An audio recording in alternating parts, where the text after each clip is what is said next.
Hello. Good Hey, morning. morning. Hey, is this the internet? Yeah. This is Sweet. it. We're online. This is where you go when you type in a website, and this is the website. This You know is what? where you go. I guess experiences mean a lot, and I didn't realize that we were online because I didn't hear "Welcome." You've got mail. Right, which is Hello. usually what. I haven't heard that in a couple decades, though. So, Yeah. everyone, good morning, Megan.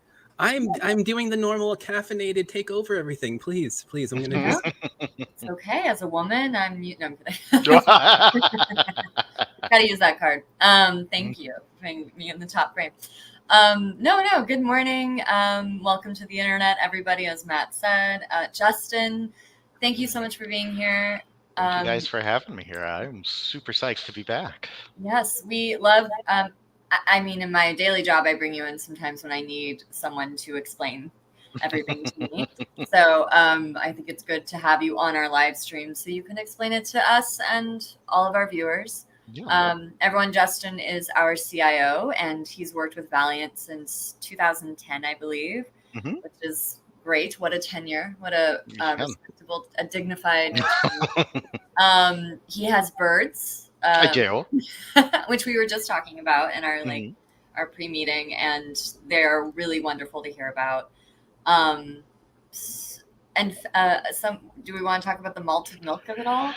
Sure. Matt and I both like malted milk. We're the only two people that I think prefer oval maltine over Ovaltine. I like chocolate malts. Is that? Yeah, there you go. Yeah. Okay, I like that because I feel like there's more poetry to the flavor than just a milkshake. There's complexity. Yeah. There's depth to it. There is. Yeah. It's sort of like, oh wait, you really like this? What? Humans cannot survive on Bosco alone. I think that is the scripture. Yes. You know what? I'll just do it. You know. What? You are going to take it? It's Thursday. I wanted to thank Tom Watson for coming on 2 weeks ago. I was about to thank him. We can all thank him. It was fantastic. It was a great conversation, and I think we're going to be doing quite a bit more with them when it comes to content and participation and things. So I'm looking forward to that. And they're actually over at a conference, the folks from Titan HQ in Jersey today. So hopefully we'll get a chance to catch up with them a little bit later this afternoon. He was great. Yeah, it's funny. I build the structure for these things and I just destroy them by opening my mouth. So yeah, I mean, Justin's with us today and that's exciting. He is our CIO. He's done, so many things over the years, from working with ISPs to crazy government stuff with big generators and dehydrators that we can't talk about. Yeah. He's actually the first person I really had a conversation with when I started at Valiant. I came in for my interview and I was touring around and we locked eyes and started talking about directory services. That's literally it. Yep. I remember that well. Yeah. Phrasing too. And it's kind of it was a good memory to have when putting together this document, because so much of the things that we talked about probably within the first 5 or 10 minutes of being in front of each other for the first time relates to what we're talking about today. Yeah. And that's the detect component of NIST CSF, their cybersecurity framework.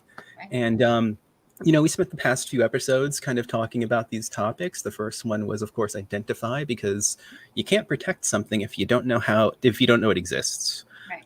And then, of course, after that, we had, I always do this to myself. I can never get them in order. Protect.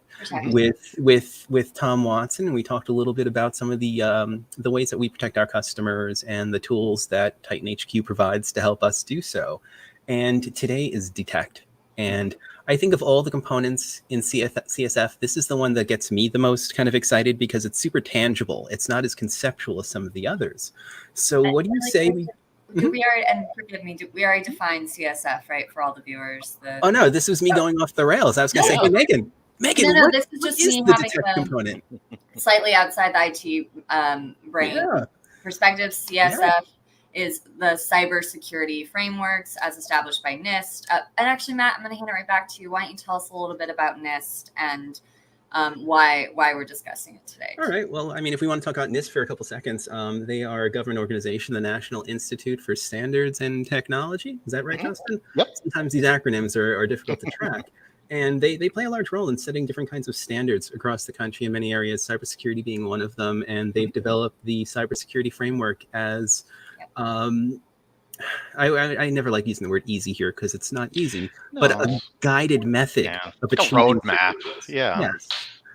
A roadmap with a lot of waypoints on it, and I think that's why we're doing this, because sometimes you need to look at these and simplify them, not simplify how they function, but simplify the understanding of why they're so necessary. Because I think that once you start understanding that, and once we start drawing parallels to parts of our everyday lives, then these things really begin to make sense. So in going with things that make sense, let's kind of do the nonsensical thing and say the definition directly from NIST, because this is usually more complex than they need to be. NIST's definition of the detect component of the CSF framework is to develop and implement the appropriate activities to identify the occurrence of a cybersecurity event. Normally, these descriptions are a little bit more complex. This is super straightforward. What do you do to know when your systems are doing something that they shouldn't be doing, or there is something taking place on them that shouldn't be taking place? And it's literally it. You're looking for a glitch in the matrix. This is part of the not if but when mindset, is that no matter what protections you've put in place, at some point you have to assume that something is going to get through, and you need to have the ability to recognize that so that you can know what's happened and know what's going on and do something about it. Yeah, and of course you can't do this without the first two components. You have to be able to identify, and you have to have a means to protect. We already went over those, and I think that the best way to talk about protect is to kind of liken it to being a homeowner. Let's say you've got your small business owner on one side, you've got your homeowner on the other. And, there are a lot of systems get put in place in businesses to help detect anomalous activities, things that shouldn't be happening, things that may be a risk to your business or your person. And if you want to just kind of, like I said, do the analogy for a home, it's like having smoke detectors. It's having carbon monoxide detectors. It's having other devices in your home that allow you to understand if something isn't making sense. Where there's smoke, there's fire. When you have a smoke detector go off, that is an immediate sign that there's something going on, and that you have to react to it. It's detected a problem before you end up detecting the problem by walking out of a room into a room full of fire.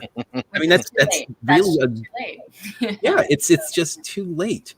And we have smoke detectors and carbon monoxide alarms and everything in our homes because that's kind of a part of keeping our house in order. And that's exactly what the detect component of NIST CSF is here for. And we can break it down into three categories, right? As they define detection. And I think you already said it, Matt. You talked about anomalous events. So it's about understanding when something unusual is taking place. That's detection in itself, almost as a neutral word, and then knowing if you need to act or not act because of the event. And to draw that back to what Matt had said about needing the other two, you can't determine what is unusual without knowing what is usual, and you need to have that first identify to know what's usual. So that you have that. You have the baseline. You have Justin at his desk and me popping my head in around 8:45 in the morning and saying good morning and telling a couple of jokes. And if Justin doesn't see me pop my head in and make him laugh for a couple seconds, that's an anomaly. Something's wrong. What's going on? Did Matt call in? Where is he today? He hasn't come by and hit me with a dad joke that he got off of Facebook earlier in the morning. That's an anomaly. That's an event that doesn't make sense, and you have to question why that's taking place. And that's exactly what this allows us to do. Now, of course, it's much more complex than me walking down the hallway and asking Justin if he's seen the dog bowl, and him just being like, no, I don't like bowling alleys. But it's much more complex than that. It's the collection of event data from sources around your network, from the devices that are being used, from the pieces of infrastructure that you have, from cloud services that you're using. This goes well beyond the old school idea of the perimeter of your local area network. And we'll get into that a little bit more in just a bit. The other area that this section covers is the proper concept of security continuous monitoring. Nothing that we've been talking about over the past several weeks, and nothing that we're going to be talking about over the next few weeks, is going to mean a thing unless it's a constant process. Mm-hmm. You can't take the old Ronco rotisserie approach to cybersecurity or anything else. It's not set it and forget it. No. If you're going to set it and forget it, the forget it part contextually is connected to your business's existence more than anything else. And that can be a very difficult thing. But, end-to-end system monitoring, the ability to detect anomalies 24/7, to understand configurations on your network and whether or not they're where they need to be or not is a big part of this. And this also includes monitoring things that people may not consider, such as your own internet connection. Because you're not just looking for anomalies taking place within your network, but anomalies that could impact you from third parties as well. And I think that's an area that commonly is overlooked. Would you agree with that, Justin? Yeah, absolutely. And it's not just we talk about a lot about protecting yourself from threat actors, but it also involves protecting yourself from unplanned downtime in general, which isn't the threat responses and hacking and those get a lot of the spotlight because they're big and scary, but being able to monitor and protect against things like just having an internet outage if you have those things happen. I mean, look, silly story, back when I was a Valiant customer, the first time someone went into my network closet, they didn't know that I had a number of Cat 5s going from one cabinet to another across the air temporarily as a trunk until I got some new equipment and buy it. It's in our ticketing system. You could look it up yourself. I'm gonna find it after this with a very, very beautiful apology from me. Those are the kinds of things that happen. And when the clotheslining incident happened, maybe my SAN went down for a few minutes, and that prevented people from being able to function for a little bit. And those are the kinds of things that you can tell. How did I know that my SAN went down when I wasn't physically in the office and Valiant was taking care of things for me? I got an email immediately. And that's a big part of the continuous monitoring that we're kind of talking about now. Now, those were the first two parts of what's in here. The third is about detection and process. And given that we have Justin, our Chief Information Officer here, and somehow the marketing guy can't stop talking this morning, I'm going to ask you to take over. Yeah, absolutely. So with really you want to have tools in place that can, like you said, you're collecting those logs, you're looking at things and can detect what those anomalies are when things are happening. And then everything from system is even not necessarily threat actor stuff. System has high CPU usage. Right? It's just from people doing lots of work on it and needing more. Let's say it's a hot, humid summer day and your air conditioner stops working. Yep, having the environmental monitoring, all of that, having a system where you are paying attention to those things as they come in, and at least for how we set this up for a lot of our customers, as you had said, you get that email on the basic system stuff, the up-down alerts and those things, and we have that built into a lot of the monitoring systems that we have. It's simple as well to build in for your own, and most products come with some level of this is working, this is not, this is basic monitoring.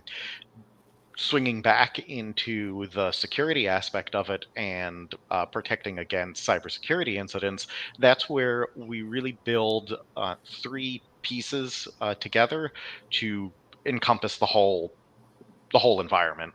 And I think the first one is one that there's a lot of different names for floating around. We like EDR, endpoint detect and response. You'll also see MDR, XDR. They're all sort of the same play on the same thing, but the idea is that this really is the next generation of antivirus. And what I mean by that is traditional antivirus works on signatures. You would download your updates every day or every hour, and there were teams of security researchers out there looking for what are the viruses like, and let's make sure we block those viruses. And this is very much like almost like, I don't say getting vaccinated, but in a way it's the vaccine is good for that specific variant. Well, I wouldn't even go that far. I would say that that's a reactive response. It's not a vaccine. It's not proactive. It's, I just saw this bad thing. I know what it is now, and I know when to spot it. Right. The problem with that is that you can make minor changes to something, the signature changes completely, and then it's no longer detectable. It's like, and not that anyone should do this, but you can open up a lot of different executables, make a couple of minor changes in the hex editor, and it's going to have a different hash at that point. But the function is still going to work. Yep, it's a completely, as far as something looking at that hash value, it's a completely different program. Well, it's you in a red shirt instead of a blue shirt. You still exactly. Yep. But it doesn't. It's looking for red shirt, Justin. So nope. Sorry. This is blue shirt. This is fine. So really, the traditional AV, I like to think of as it's the hall monitor that just says, "Do you have a hall pass? If you do, great. If you don't, sorry." Whereas EDR is really looking at behavior. And this is more like a hall monitor saying, "Hey, no running in the halls. I don't care who you are. No running. Running is not allowed." And EDR systems look at behavior in that way and look at things and say, okay, a baseline for this system, you have Microsoft Word running, and Word does the things that Word is supposed to do. And Word shouldn't be opening a PowerShell script in temp space. That's not something that program does. We're going to stop that and prevent that from happening and log that this had happened. And that log piece is, and part of the really important part of it, because that lets you replay what had happened, what's going on the machine.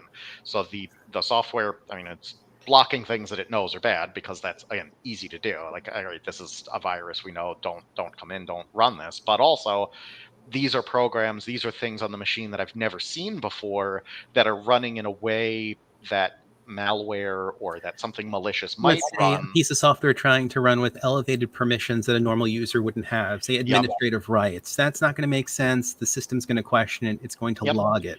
Yep. And even if it doesn't stop it right there and then yet, it at least is logging that it did that. And then when it gets to the next step and sees something else going on, then it says, oh, okay, we're shutting this whole thing down. And you have this trail of, oh, this is what happened. We can replay and we can look back at that and see, okay, this is what happened on this machine.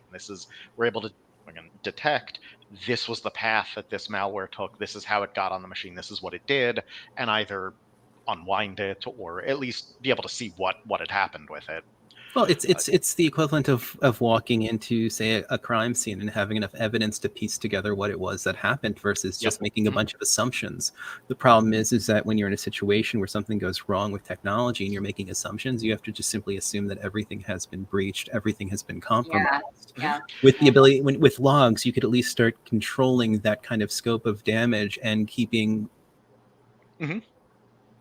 Oh, you went out. Not. Yep.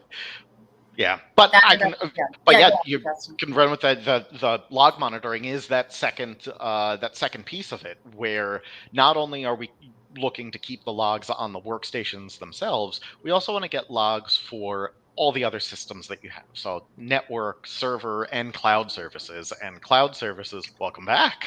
Yeah, sometimes my AV setup gets a little too complex for even me. You need something to detect when your microphone isn't working and send you an alert from the logs. I need a NIST CSF compliant audio video setup. Go on, Justin. Yeah, sorry. So collecting those logs, I mean, the local collecting network logs, collecting server logs, those make sense traditionally because you're thinking about, okay, something got into our network and we can see it came in from this site and got on this machine, and we can see it got these files off of the server or did or didn't. That's another big one, is that if they're being able to definitively say, yes, these files were touched, but no, these files were not, is a big deal when you're looking to see, was there a breach? How bad was something that happened? But tied into the local is also the cloud component of it. You want to have those logs from your cloud services as well. And this is where the question that gets asked a lot is, hey, how come we need to spend $50 a person on Microsoft licensing instead of 10? I just need email and Outlook and Word. Well, you also need the tools that are built in that do this that allow you to do this log monitoring, so that if something happens to your data, you can go back and say, yes, these files were accessed, these were not, and I have the evidence to show what had happened. And if we're talking about the the basic as a smoke detector, this is like having security cameras set up so that, the smoke detector went off and we know that we got to get out. We have the alarm for that. But then we can also go back to the cameras and look at the video footage and see, oh, it looks like the fire started because we left something on the stove and it boiled over and caught fire. Right. So that's different than that, and we can go and fix from there. The third component of those things, because now if we're talking about collecting all those logs and having all those logs, having that information is necessary and great. Let's also talk about how many places that information can be coming from, because we're talking dozens, in some cases hundreds of places where the information is coming from. Yeah, this is all just raw log data that's getting pulled from, let's say you have every computer, every access point, every switch, every cloud service, every server. That's a lot of data and a lot of information, and just having that fire hose of information is not really useful. It's useful if you're going to replay an event after the fact, but it really needs something that oversees all of that. And that's the third piece of what we'll put in place is a combination of a SOC service with a SIM or SIEM, depending on the pronounce it. SOC is a security operations center, and SIM is a system information and event monitoring. And what that does is aggregates all of those logs. So all that data is coming together into one place that is looking across all of those pieces at once. And the SOC team is then looking at that tool to review all of those logs. So if we're talking about, the basic is having the smoke detector go off, now we're talking about adding security cameras in so that you can see where the fire started. This last piece is like having security guards sitting at a desk watching the video feeds and the monitors and everything coming in, so that as soon as something happens, they can say, hey, we're seeing this anomalous event. We saw your firewall said that this thing happened, your switch said that this thing happened, then your server said this, and your workstation said this. This is something that's going on. You need to pay attention to this right now. And even if it's after the fact, like, okay, there was a fire, here's all the information about where everything happened, what had occurred, and all the things that were done and what we need to do to go forward with it. And that is the really ties the other pieces together, because it allows you to do something with that information. It allows you to be use that information in a useful way, really, as opposed to just a barrage. Yeah. Instead of a purely reactionary next steps, which just exactly. Talking about SOC and SIEM and stuff, I think that quite often we see movies and there's things like cybersecurity experts and the hackers or whatever, and there are these kind of like NASA JPL looking rooms with like gigantic screens and everyone's like clickety clacking, and there's a Clint Howard character someplace in the there always is. When you walk into a SOC or a NOC, network operations center, very similar, they actually look like that. Yeah. And I think that, we got to get some photos one day to put on one of the streams, because that is an area of technology where the fantasy and reality almost kind of come together in some ways.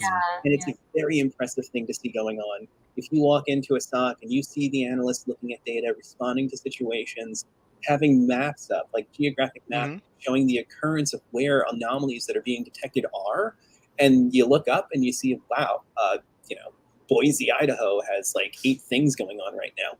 What is going on over there? Who's attacking them for the French fries? That's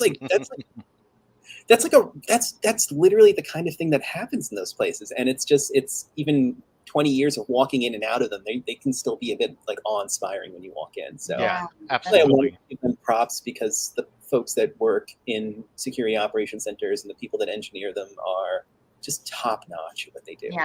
Absolutely. And it's never ending. It's a never ending. It's because I mean, think about it. You said if you've got all of your logs, everything coming in, and there's a team of people going all over that. That's a lot of work to do. A lot of expertise in that. Not something that. You can certainly run your own, all of these, run these pieces on your own. There's software that will do this, there's systems that'll do this, but that having that team dedicated to review everything is the next level of it, because it really allows you to not have to process every single thing that's going on until there's a problem, a problem is detected. Also, you want to know that you're working with experts. Yeah. And like, okay, humble brag, Valiant's an amazing company. It's filled with a lot of experts. I was a customer because of that. And when you have the experts that are deferring that type of work to the experts, Mm-hmm. you know you're going to have the results that you want, and the outcomes that are going to help protect your business. Yeah. And Yeah. it's important to mention because, you know, we do work with a lot of different businesses in this industry because they are experts. And I always like to try and get that across. It's absolutely. No one company, no one person can do everything. And you got to find the right people to take care of the right And if parts. they're telling you they can, they're not. Yeah. And when George and I were looking at a lot of these services and a lot of these tools years ago, the first thought we had was we can buy the tools and set them up the same way that we do for support and have a team that runs through it. And as we look through what that entails, it's very different than what our core service and expertise are. We're support, we're not the security guards. And so we partnered with infrastructure experts. Really. Exactly. Yeah. We're the amount of work that would be involved we basically would have to double the company size to hire people to just do this one thing. Or start a new company. Or start another company to do it. And instead we've partnered with, we're actually working with a great partner now, a company called Solutions Granted, that have been fantastic. And they are, we use them internally as well for all of our systems. So if anything happens on our systems, they reach out to us and say, hey, this is something that's going on. And sometimes those are false positives, which are good. We had somebody go on vacation this week, other than George, and he set up forwarding on his email so that anything that got sent to him went to the person who was covering for him. And I get an alert that says, "Hey, this person set up forwarding. Is that real? Is this?" I'm like, "Yeah. Oh no, that's fine." And then great, moving on. Thank you, Solutions Granted, because what you're doing is a false positive, but it's a potential indicator of business email compromise. Exactly. It's not a false positive. It really happened. That happened. It just was exactly. Was this an intentional? Was this something that you meant to have happen? Yes. Okay, great. Hey, now, actually, I have sensors in my tires that let me know when they're getting too low. But if I'm going to go fishing and I have to drive out on the beach a little bit, I have to lower the pressure. I get the alert anyway. I acknowledge it because I'm the person lowering the pressure, and we move on with the day. It's the same exactly. Yep. Yeah, it's like when I'm on my Spotify and I'm on the subway and it thinks I'm driving, but I'm not driving, so I can say I'm not. Right? Did I connect that? Well, yeah. Yeah. That or Pokemon Go. No, I'm not driving. Guys, we're almost at 11. This was a great stream, and I think I don't know. With the cybersecurity framework stuff, breaking it down, I think is very fascinating, taking it step by step, and then just seeing how much work and strategy has to go into every step to do this job correctly is always super interesting. So, Justin, thank you so much for joining us today. It's always thank you for inviting me back. Yeah. I feel like we're saying goodbye to Justin, but I'm gonna hit him on Teams like in 2 minutes. I'm here. Talking about Sherlock Holmes. Take a few minutes to talk about what's coming up. Today was Detect, and of course, after Detect is Respond. And we've got our good friend Jonathan Crow. There he is. Yes, joining us to talk about that. And it's something I'm looking forward to because we did an episode with him last year that was all about tabletop exercises. And it was an excellent example of all of the kinds of failures that could happen that you may not really consider. If you recall, I lost power and it came back. I lost internet and then power went back down again. And that was in the middle of talking about tabletop exercises and developing scenarios similar to what I was experiencing in real time. So we never really got through the episode. Well, everyone did. I think I was frozen for like 8 minutes on screen or something. So in 2 weeks, we're going to do kind of like a part 2 or take 2, a reboot, if you will, of that. And hopefully it'll go a little bit better. And we've got some other good stuff coming up too. I'm going to go full screen on this one. I'm taking up all the screen. That's Megan. I'm always ready. So we do have part 4 on August 11th with Jonathan Crow. And after that, we're going to be covering Recover, which is the 5th component in CSF. And we've got Tim Golden from Compliance Risk with us. He's been on a few times, and that's going to be a lot of fun to talk about. Part 6, which is sort of our add-on, if you want to call it like CSF Plus, is going to focus on education. We've got Marnie Stockman, the CEO of Lifecycle Insights, who's going to join us on that. And then, September is only around the corner, which is kind of, I'm starting to hear that "See You in September" song in the back of my head right now. And we're going to just go ahead and do a nice summer 2022 recap for that. Cover a little bit of what's been going on with regards to technology over the past several months and what we've been up to. So that's pretty much what we've got set for everyone over the coming weeks. I'm just going to say it, our new website's almost done. I got to get back to that as soon as we're done with the stream today. Very excited about that. And it is exciting. It's something new. It's been a little while since we've kind of had a refresh there. And it's full of Flash animation, right? We're doing, or Shockwave. We're going. Shockwave, we've got Flash. There's definitely some embedded ActiveX going on in there. And at least one or two rotating torch gifs, please. We got rotating torch gifs. We grabbed everything possible from GeoCities and Angel Fire. We've stopped using all modern programming languages, and we've gone back to CGI for everything. Yeah, it's classics. It's amazing. You took all my advice. That's great. We just lost our entire audience. It's ironic. Also, really quick, shameless plug, like and subscribe our YouTube channel. We have a bunch of these. You want to see these crazy characters every week. We've got a lot of library, a lot of archives. There's plenty of us. It's almost like getting the Criterion collection of Home Alone. Yeah. And Megan and I are working on some new ideas for something that we're going to start doing weekly earlier in the week. Just a quick update. So once we finish getting that lined up and I actually get the audio on this machine working, we're going to have some new things for everyone. But until then, have a great one, folks. Yeah, it's so great. Justin, so good to see you. Matt, good to see you. And I'll see you guys in 5 minutes, but also next stream as well. Can I just get a collective EDR from everyone on this on 3, 2? No, we're